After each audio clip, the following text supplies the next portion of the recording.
Congresswoman Maxine Waters could be bringing down the gavel on a potential merger between BB&T and SunTrust banks, a deal that would create the sixth largest bank in the U.S., in fact, which Maxine Waters has grabbed onto as proof that the president's deregulation has gone too far. So is this the beginning of a big bank crackdown, or maybe she can't really do that much? What do you think, gang? Okay, first of all, this thing, is it 2007? Like, we got to let it go with the banks. Like, yeah. I mean, I know everyone hates banks. They make money off fees and late fees. It's a questionable business, but the bigness isn't really in itself warranting a shakedown. Look, these two banks, even after they merge, $500 billion in assets, that is 1/4 of a Wells Fargo, right? And that's not even the biggest bank. That's only partial. The point is they're not going to control even 10% of banking. And meanwhile, while all this is going on, you know, when Facebook bought Instagram, now that company in Google is more than half of all digital advertising. That's your monopoly. It's not some regional bank and some other regional bank that it might not be in business in 20 years anyway, the way it's all going. So, again, if there's consumers being hurt by this, if there's going to be fees going up, sure, take a look. But in general, I don't think this is where the problem is. There's bigger problems with airlines flying in the South when you go to RDU from New York and there's only two airlines setting the price together. That's what they should look at, not the banks in those locations.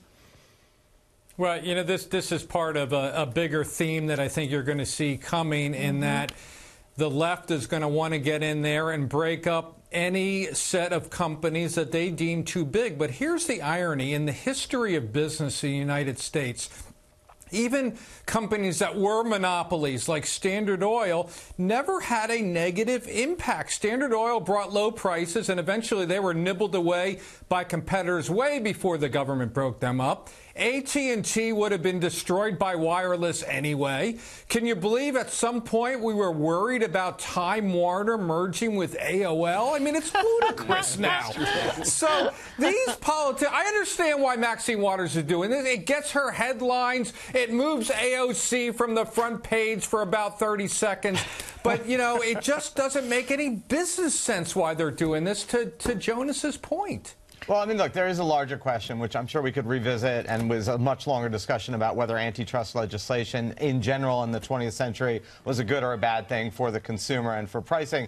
And to Jonas's point, it'd probably be a lot better now for antitrust to focus on advertising and digital monopolies than it would be on, as you said, the seventh largest bank in the United States. But nothing's going to happen from this, right? This is partly a reaction to the gutting of the CFPB, the Consumer Finance Protection Bureau.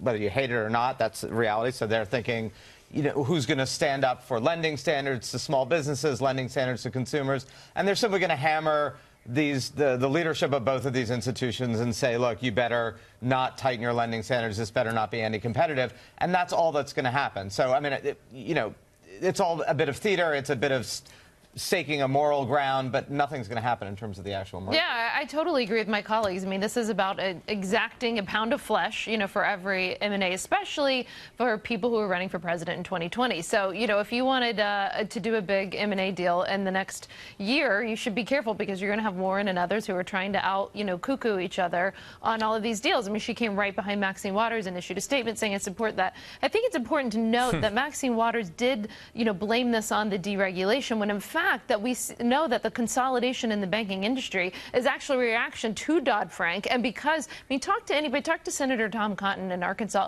He's talked about how because of Dodd-Frank, the local community banks in some of the counties that he represents, you were unable to get a home loan in those. And so the consolidation in the industry is not because of deregulation. I mean, that's a myth. It's because of Dodd-Frank. It is a classic case of regulatory capture. I mean, you even have this with organic farmers, right? They can't afford the regulatory burden of being certified by the USDA as organic, so they call themselves natural because it costs them $100,000 to be organic. And it is certainly true that Dodd-Frank, the regulatory cost of it, is actually doing more to eliminate some of this thing locally. And that's been true for years and years under Democrats and Republicans. The question is what we raised on Mornings with Maria a few days ago when this news broke is why would they want to merge knowing that they're going to get big enough to be more regulated? Like, it seems like they would have just wanted to stay at that size and fly under the radar. And it's like, why even draw this? Because the margins are terrible. I mean, that's why.